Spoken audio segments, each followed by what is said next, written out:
hard to entirely ban mobile phones in school, considering its importance. Like 1, easy communication. The mobile phone ability to synchronize communication makes it an exceptional social tool, which allows collaboration among students, teachers, parents, and the school community at large. The smartphone or mobile phone ability to smartphone or mobile phone has a social interaction technique which can keep the school connected always. Secondly, scheduling. Most mobile phone has calendar options, which makes students easy, which enables the students to keep track of their homework and upcoming tests. With the calendar option, it reminds the students when they have their homework and when they are supposed to read for their upcoming test. Thirdly, it aids learning.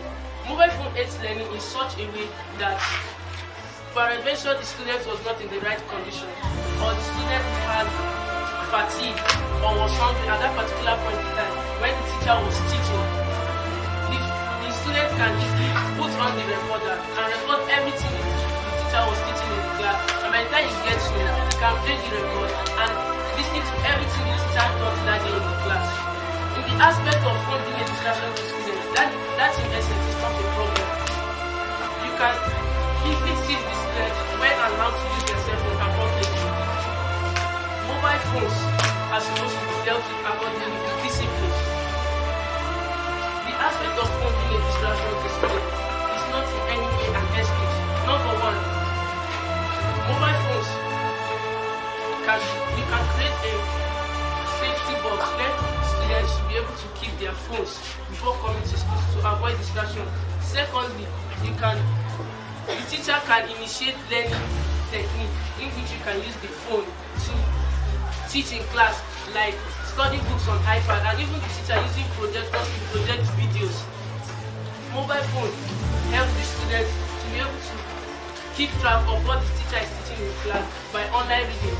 Mobile phone enables collaboration among students and teachers by the collaboration group such as WhatsApp.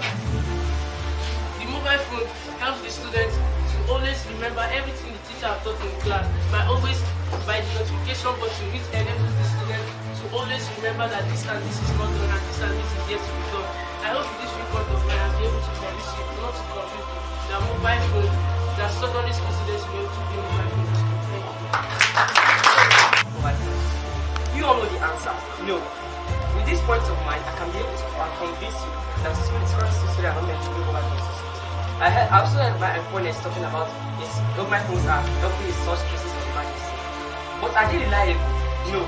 But taking for instance a fire outbreak or even hoodlums or attack by Boko Haram, which poses to make students and teachers both running at the same time to save their life. Do you think that the students will also want to pay attention to the mobile phone or even try to make phone calls at that particular moment?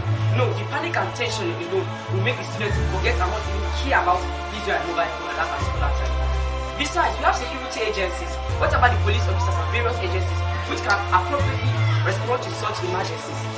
What are they just meant for? It's not to protect lives and properties. Therefore, students should always go to security agencies and their offices to report any case of emergency when the time comes. Also, I heard my opponent talking about mobile phones are helpful as educational tools and professional learning. But let's all be honest, does the school not have other resources such as tablets and computers which are specifically designed and are technically advanced? These mobile phones are also hard to control, and it makes it very difficult for students and teachers also. It makes it very difficult for teachers to be able to control it and monitor each student's screen, thereby making opening doors to distraction and other harmful practices. Also, my opponent talking about mobile phones as helpful tools for students with disabilities. But come to think of it, there are other technologies which are even much technically advanced than mobile phones. What about TTS technology? Or even talking spell checker? Or even using broadcast and capture sounds and bring sounds to the ear? These devices are even much accessible and reliable, therefore helping the students to be able to communicate to the teachers, even though they have disabilities. Do you also know that mobile phones also exposes students to some questionable content and and programs which are inappropriate for students, such as pornography and the rest. Mobile phones also suppress creativity. In a situation whereby everything is laid for you on the screen, will there be space for creativity? No. Given an instance with our past inventors who were the ones that created some devices which you know about today that helps our life, that helps life easier and faster. If they were on their mobile phones, would they have come up with such ideas and be able to create such new devices which will help the nation and also make life easier and faster?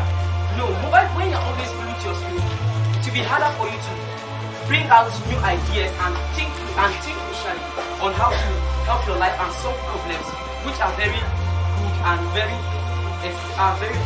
essential, which helps students to be innovative about what they are meant to do in life. And also, without the use of mobile phone, students can also be able to face challenges and solve problems using their head instead of using their mobile phones or depending on it.